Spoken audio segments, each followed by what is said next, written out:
हरे कृष्णा। आप सभी का हमारे YouTube चैनल पर बहुत बहुत स्वागत है। आइए सुनते हैं धुंधुकारी को प्रेत योनि की प्राप्ति और उससे उद्धार। सूत जी कहते हैं, शौनक जी, पिता के वन चले जाने पर एक दिन धुंधुकारी ने अपनी माता को बहुत पीटा और कहा, बता धन कहाँ रखा है, नहीं तो अभी तेरी लुआठी से खबर लूंगा। उसकी इस धमकी से डरकर और पुत्र के उपद्रवों से दुखी होकर वह रात्रि के समय कुएं में जा गिरी और इसी से उसकी मृत्यु हो गई। योगनिष्ठ गोकर्ण जी तीर्थ यात्रा के लिए निकल गए। उन्हें इन घटनाओं से कोई सुख या दुख नहीं होता था, क्योंकि उनका न कोई मित्र था न शत्रु। धुंधुकारी 5 वेश्याओं के साथ घर में रहने लगा। उनके लिए भोग सामग्री जुटाने की चिंता में उसकी बुद्धि नष्ट कर दी और वह नाना प्रकार के अत्यंत क्रूर कर्म करने लगा। एक दिन उन उल्टाओं ने उससे बहुत से गहने मांगे। वह तो काम से अंधा हो रहा था, मौत की उसे भी याद नहीं आती थी। बस उन्हें जुटाने के लिए वह घर से निकल पड़ा। वह जहाँ तहाँ से बहुत सा धन चुराकर घर लौट आया तथा उन्हें कुछ सुंदर वस्त्र और आभूषण लाकर दिए। चोरी का बहुत माल देखकर रात्रि के समय स्त्रियों ने विचार किया कि यह नित्य ही चोरी करता है, इसलिए इसे किसी न किसी दिन अवश्य राजा पकड़ लेगा। राजा का यह सारा धन छीन कर इसे निश्चय ही प्राणदंड देगा। जब एक दिन इसे मरना ही है, तब हम ही धन की रक्षा के लिए गुप्त रूप से इसको क्यों न मार डालें। इसे मारकर हम इसका माल लेकर जहाँ तहाँ चली जाएंगी। ऐसा निश्चय कर उन्होंने सोए हुए धुंधुकारी को रस्सियों से कस दिया और उसके गले में फांसी लगाकर उसे मारने का प्रयत्न किया। इससे जब वह जल्दी न मरा तो उन्हें बड़ी चिंता हुई। तब उन्होंने उसके मुख पर बहुत से दहकते अंगारे डाले। इससे वह अग्नि की लपटों से बहुत छटपटाकर मर गया। उन्होंने उसके शरीर को एक गड्ढे में डालकर गाड़ दिया। सच है, स्त्रियां प्रायः बड़ी दुस्साहसी होती हैं। उनके इस कृत्य का किसी को भी पता न चला। लोगों के पूछने पर वह कह देती थी कि हमारे प्रीतम पैसे के लोभ से अब की बार कहीं दूर चले गए हैं, इसी वर्ष के अंदर लौट आएंगे। बुद्धिमान पुरुष को उल्टा स्त्रियों का कभी विश्वास नहीं करना चाहिए। जो मूर्ख इनका विश्वास करता है उसे दुखी होना पड़ता है। इनकी वाणी तो अमृत के समान कामियों के हृदय में रस का संचार करती है, किंतु हृदय छुरे की धार के समान तीक्ष्ण होता है। भला इन स्त्रियों का कौन प्यारा है। वे कुलटाएं धुंधुकारी की सारी संपत्ति समेट कर वहाँ से चंपत हो गईं। उनके ऐसे न जाने कितने पति थे और धुंधुकारी अपने कुकर्मों के कारण भयंकर प्रेत हुआ। वह बवंडर के रूप में सर्वदा 10 दिशाओं में भटकता रहता था तथा शीत धाम से संतप्त और भूख प्यास से व्याकुल होने के कारण हा दैव चिल्लाता रहता था, परंतु उसे कहीं भी कोई आश्रय न मिला। कुछ काल बीतने पर गोकर्ण भी लोगों के मुख से धुंधुकारी की मृत्यु का समाचार सुना। तब उसे अनाथ समझकर उन्होंने उसका गया जी में श्राद्ध किया और भी जहाँ तहाँ वे जाते थे उसका श्राद्ध अवश्य करते थे। इस प्रकार घूमते घामते गोकर्ण जी अपने नगर में आए और रात्रि के समय दूसरों की दृष्टि से बचकर सीधे अपने घर के आंगन में सोने के लिए पहुँचे। वहां अपने भाई को सोया देख आधी रात के समय धुंधुकारी ने अपना बड़ा विकट रूप दिखाया। वह कभी भेड़ा, कभी हाथी, कभी भैंसा, कभी इंद्र और कभी अग्नि का रूप धारण करता। अंत में मनुष्य के आकार में प्रकट हुआ। ये विपरीत अवस्थाएं देखकर गोकर्ण ने निश्चय किया कि यह कोई दुर्गति को प्राप्त हुआ जीव है। तब उन्होंने उससे धैर्यपूर्वक पूछा। गोकर्ण ने कहा, तू कौन? रात्रि के समय ऐसे भयानक रूप क्यों दिखा रहा है? तेरी यह दशा कैसे हुई? हमें बता तो सही, तू प्रेत है, पिशाच है अथवा कोई राक्षस है? सूत जी कहते हैं, गोकर्ण के इस प्रकार पूछने पर वह बार बार जोर जोर से रोने लगा। उसमें बोलने की शक्ति नहीं थी, इसलिए उसने केवल संकेत मात्र किया। तब गोकर्ण ने अंजलि में जल लेकर उसे अभिमंत्रित करके उस पर छिड़का। इससे उसके पापों का कुछ शमन हुआ और वह इस प्रकार कहने लगा। प्रेत बोला, मैं तुम्हारा भाई हूँ, मेरा नाम है धुंधुकारी। मैंने अपने ही दोष से अपना ब्राह्मण तत्व नष्ट कर दिया। मेरे कुकर्मों की गिनती नहीं की जा सकती। मैं तो महान अज्ञान में चक्कर काट रहा हूँ, इसी से मैंने लोगों की बड़ी हिंसा की। अंत में कुलटा स्त्रियों ने मुझे तड़पा तड़पा कर मार डाला। इसी से अब प्रेत योनियों में पड़कर यह दुर्दशा भोग रहा हूँ। अब दैववश कर्मफल का उदय होने से मैं केवल वायु भक्षण करके जी रहा हूँ। भाई तुम दया के समुद्र हो, अब किसी प्रकार जल्दी ही मुझे इस योनि से छुड़ाओ।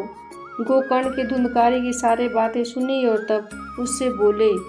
गोकर्ण ने कहा, भाई मुझे इस बात का बड़ा आश्चर्य है, मैंने तुम्हारे लिए विधि पूर्वक गया जी में पिंड दान किया, फिर भी तुम प्रेत योनि से मुक्त कैसे नहीं हुए? यदि गया श्राद्ध से भी तुम्हारी मुक्ति नहीं हुई तब इसका और कोई उपाय ही नहीं है। अच्छा तुम सब बात खोलकर कहो, मुझे अब क्या करना चाहिए? प्रेत ने कहा, मेरी मुक्ति सैकड़ों गया श्राद्ध करने से भी नहीं हो सकती, अब तो तुम इसका कोई और उपाय सोचो। प्रेत की यह बात सुनकर गोकर्ण को बड़ा आश्चर्य हुआ। वे कहने लगे, यदि सैकड़ों गया श्राद्धों से भी तुम्हारी मुक्ति नहीं हो सकती तब तो तुम्हारी मुक्ति असंभव ही है। अच्छा अभी तो तुम निर्भय होकर अपने स्थान पर रहो, मैं विचार करके तुम्हारी मुक्ति के लिए कोई दूसरा उपाय करूँगा। गोकर्ण की आज्ञा पाकर धुंधुकारी वहां से अपने स्थान पर चला गया। इधर गोकर्ण ने रात भर विचार किया, तब भी उन्हें कोई उपाय नहीं सूझा। प्रातःकाल उनको आया देख लोग प्रेम से उनसे मिलने आए। तब गोकर्ण ने रात में जो कुछ जिस प्रकार हुआ था वह सब उन्हें सुना दिया। उनमें जो लोग विद्वान, योगनिष्ठ, ज्ञानी और वेदज्ञ थे, उन्होंने भी अनेकों शास्त्रों को उलट पलट कर देखा तो भी उसकी मुक्ति का कोई उपाय न मिला। तब सबने यही निश्चय किया कि इस विषय में सूर्य नारायण जो आज्ञा करें वही करना चाहिए। अतः गोकर्ण ने अपने तपोबल से सूर्य की गति को रोक दिया। उन्होंने स्तुति की, भगवान आप सारे संसार के साक्षी हैं, मैं आपको नमस्कार करता हूँ, आप मुझे कृपा करके धुंधुकारी की मुक्ति का साधन बताइए। गोकर्ण की यह प्रार्थना सुनकर सूर्यदेव ने दूसरे ही स्पष्ट शब्दों में कहा, श्रीमद् भागवत से मुक्ति हो सकती है, इसलिए तुम उसका सप्ताह पारायण करो। सूर्य का यह धर्ममय वचन वहाँ सभी ने सुना। तब सबने यही कहा कि प्रयत्न पूर्वक यही करो, है भी यह साधन बहुत सरल। अतः गोकर्ण जी भी तदनुसार निश्चय करके तथा कथा सुनाने के लिए तैयार हो गए।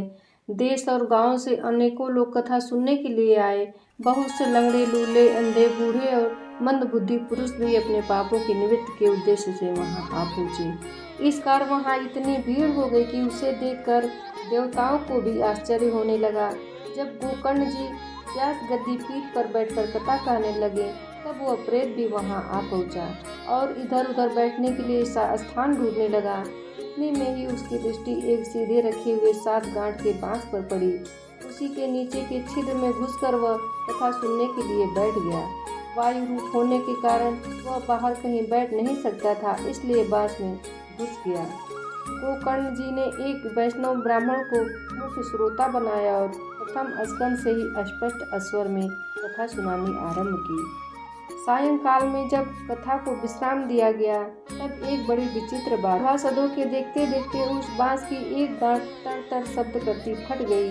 इसी प्रकार दूसरे दिन सायंकाल में दूसरी गांठ फटी और तीसरे दिन उसी समय तीसरी गांठ। इस प्रकार 7 दिनों में 7 गांठों को छोड़कर धुंधुकारी 12 स्कंदों के सुनने से पवित्र होकर प्रेत योनि से मुक्त हो गया और दिव्य रूप धारण करके सबके सामने प्रकट हो गया। उसका मेघ के समान श्याम शरीर पीताम्बर और तुलसी की मालाओं से सुशोभित था तथा सिर पर मनोहर मुकुट और कानों में कमनीय कुंडल झिलमिला रहे थे। उसने तुरंत अपने भाई गोकर्ण को प्रणाम करके कहा, भाई तुमने कृपा करके मुझे प्रेत योनि की यातनाओं से मुक्त कर दिया।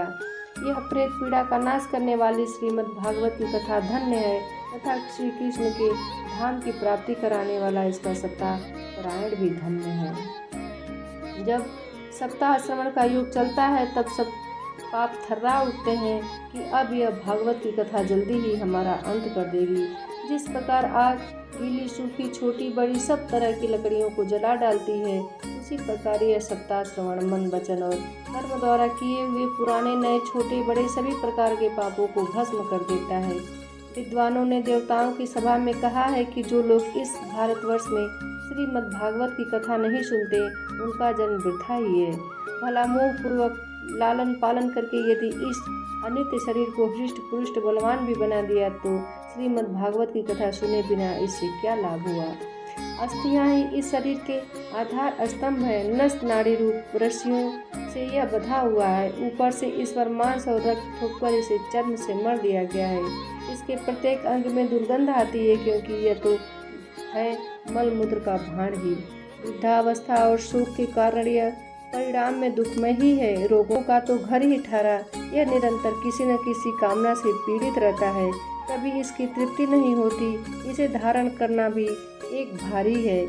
इसके रोम रोम में दोष भरे हुए हैं और नष्ट होने में इसे एक क्षण भी नहीं लगता। अंत में यदि इसे गाड़ दिया जाता है तो इसके कीड़े बन जाते हैं। कोई पशु खा जाता है तो वह विष्ठा हो जाता है और अग्नि में जला दिया जाता है तो भस्म की ढेरी हो जाता है। ये 3 ही इसकी गतियाँ बताई गई हैं। ऐसे अस्थि शरीर से मनुष्य अविनाशी फल देने वाला काम क्यों नहीं बना लेता। जो अन्न प्रातः काल पकाया जाता है वह सायंकाल तक बिगड़ जाता है, फिर उसी के रस से पुष्ट हुए शरीर की नित्यता कैसी। इस लोक में सप्ताह श्रवण करने से भगवान की शीघ्र ही प्राप्ति हो सकती है। अतः सब प्रकार के दोषों की निवृत्ति के लिए एकमात्र यही साधन है। जो लोग भागवत की कथा से वंचित हैं वो तो जल के बुदबुदे और जीवों के मच्छरों के समान केवल मरने के लिए ही पैदा होते हैं। भला जिसके प्रभाव से जड़ और सूखे हुए बाँस की गांठें फट सकती है, उस भागवत कथा का श्रवण करने से चित्त की गांठों का खुल जाना कौन बड़ी बात है। सप्ताह श्रवण करने से मनुष्य की हृदय की गांठ खुल जाती है, उसके समस्त संशय छिन्न भिन्न हो जाते हैं और सारे कर्म क्षीण हो जाते हैं। यह भागवत कथा रूप तीर्थ संसार के कीचड़ को धोने में बड़ा ही पटु है। विद्वानों का कथन है कि जब यह हृदय में स्थित हो जाता है तब मनुष्य की मुक्ति निश्चित ही समझनी चाहिए। जिस समय धुंधुकारी ये सब बातें कर रहा था, जिसके लिए बैकुंठवासी पार्षदों के सहित एक विमान उतरा, उससे सब ओर मंडलाकार प्रकाश फैल रहा था। सब लोगों के सामने ही धुंधुकारी उस विमान पर चढ़ गया। तब उस विमान पर आए हुए पार्षदों को देखकर उनसे गोकर्ण ने यह बात कही। गोकर्ण ने पूछा, भगवान के प्रिय पार्षदों, यहाँ हमारे अनेकों शुद्ध हृदय श्रोतागण हैं, उन सब के लिए आप लोग एक साथ बहुत से विमान क्यों नहीं लाए। हम देखते हैं कि यहाँ सभी ने समान रूप से कथा सुनी, फिर फल में इस प्रकार का भेद क्यों हुआ, यह बताइए। भगवान के सेवकों ने कहा, हे मानद, इस फल भेद का कारण इनके श्रवण का भेद ही है। यह ठीक है कि श्रवण तो सबने समान रूप से किया है, किंतु इसके जैसा मनन नहीं किया। इसी से एक साथ भजन करने पर भी उसके फल में भेद हो रहा है। इस प्रेत ने 7 दिनों तक निराहार रहकर श्रवण किया था तथा सुने हुए विषय का स्थिर चित्त से खूब मनन। इस प्रेत ने 7 दिनों तक निराहार रहकर श्रवण किया था तथा सुने हुए विषय का स्थिर चित्त से यह खूब मनन निधि ध्यासन भी करता रहता था। जो ज्ञान दृढ़ नहीं होता वह व्यर्थ ही हो जाता है। इसी प्रकार ध्यान न देने से, श्रवण का, संदेह से, मंत्र का और चित्र के इधर उधर भटकते रहने से जप का भी कोई फल नहीं होता। वैष्णवहीन देश अपात्र को कराए हुआ श्राद्ध का भोजन, अश्रोत्रिय को दिया हुआ दान एवं आचारहीन कुल, इन सब का नाश हो जाता है। गुरु वचनों में विश्वास, दीनता का भाव, मन के दोषों पर विजय और कथा में चित्त की एकाग्रता इत्यादि नियमों का यदि पालन किया जाए तो श्रवण का यथार्थ फल मिलता है। यदि ये श्रोता फिर से श्रीमद् भागवत की कथा सुने तो निश्चय ही सबको वैकुंठ की प्राप्ति होगी। और गोकर्ण जी, आपको तो भगवान स्वयं आकर गोलोक धाम में ले जाएंगे। यूँ कहकर वे सब पार्षद हरि कीर्तन करते हुए वैकुंठ लोक को चले गए। श्रावण मास में गोकर्ण जी ने फिर उसी प्रकार सप्ताह क्रम से कथा कही और उस श्रोताओं ने उसे फिर सुना। नारद जी इस कथा की समाप्ति पर जो कुछ हुआ वह सुने। वहाँ भक्तों से भरे हुए विमानों के साथ भगवान प्रकट हुए। सब ओर से खूब जय जयकार और नमस्कार की ध्वनियाँ होने लगी। भगवान स्वयं हर्षित होकर अपने 5 जन्य संघ की ध्वनि करने लगे और उन्होंने गोकर्ण को हृदय से लगाकर अपने ही समान बना लिया। उन्होंने क्षण भर में ही अन्य सब श्रोताओं को भी मेघ के समान श्याम वर्ण रेशमी पीताम्बर धारी तथा किरीट और कुंडल आदि से विभूषित कर दिया। उस गांव में कुत्ते और चांडाल पर्यंत जितने भी जीव थे वे सभी गोकर्ण की कृपा से विमानों पर चढ़ा लिए गए तथा जहां योगी जन जाते हैं उस भगवत धाम में वे भेज दिए गए। इस प्रकार भक्तवत्सल भगवान श्री कृष्ण कथा समर से प्रसन्न होकर गोकर्ण जी को साथ ले अपने ग्वाल बालों के प्रिय गोलोक धाम में चले गए। पूर्व काल में जैसे अयोध्यावासी भगवान श्री राम के साथ साकेत धाम सिधारे थे, उसी प्रकार भगवान श्री कृष्ण उन सबको योगी दुर्लभ गोलोक धाम को लेकर चले गए, जिस लोक में सूर्य, चंद्रमा और सिद्धों का भी कभी गति नहीं हो सकता। उसमें वे श्रीमद् भागवत श्रवण करने चले गए। नारद जी सप्ताह यज्ञ के द्वारा कथा श्रवण करने से जैसा उज्ज्वल फल संचित होता है, उसके विषय में हम आपसे क्या कहें।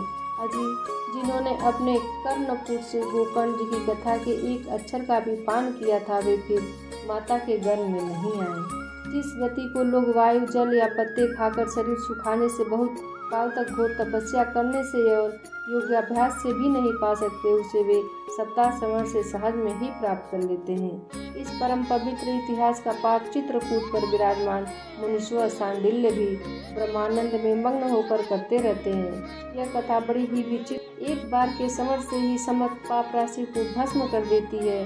यदि इसका श्राद्ध के समय पाठ किया जाए तो इससे तीर्थगण को बड़ी तृप्ति होती है और नित्य पाठ करने से मोक्ष की प्राप्ति होती है।